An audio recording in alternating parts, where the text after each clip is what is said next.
اللہ وبرکاتہ۔ سامعین گرامی، روزے کی حالت میں روزے کے بارے میں ہونے والی سوالات میں سے یہ ہے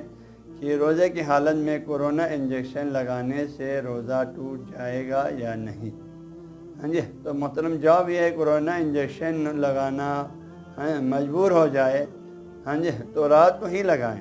ہاں جی، ورنہ جو ہے روزہ ٹوٹ جانے کا قوی امکان ہے، جس طرح باقی انجیکشن ہو جاتے ہیں۔ لہٰذا بعد میں قضا رکھیں احتیاطاً۔ ہر چند دوسرے مسلمان مفتی جو ہے حضرات میں سے کچھ نے کہا ہے کہ روزہ نہیں ٹوٹے گا، وہ تو دوسرے انجیکشن سے بھی ان کا قائل ہے کہ روزہ نہیں ٹوٹے میں انجیکشن کے اقسام کرتے ہیں، کوئی طاقتی ہو کوئی بیماری کے لوگ ان میں فرق کرتے ہیں،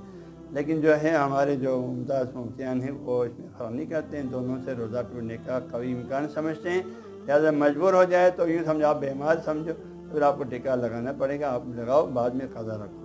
ہاں جی، لیکن اگر رات کا انتظار کرتے تو رات کو رکھو۔ لیکن یقیناً فتویٰ احتیاط کی منافی ہے، جو لوگ بولتے ہیں نہیں ٹوٹتا ہے نا، یہ فتویٰ احتیاط کی منافی ہے، کیونکہ یہ چیزیں پیغمبر گرامی صلی اللہ علیہ وسلم کے دور میں نہیں تھے ہاں جی، لہٰذا جس چیز سے روزہ ٹوٹنے کا احتمال ہو اس میں بھی ہمیں احتیاط کرنا چاہیے اور یقین سے ہمارے روزے کو صحیح کرنا چاہیے۔ نیٹ بخشیہ 365 کو ڈاؤن لوڈ کرنے کے لیے گوگل پلے اسٹور پر جا کر نیٹ بخشیہ 365 لکھیں، بالکل مفت اور فری دستیاب ہے۔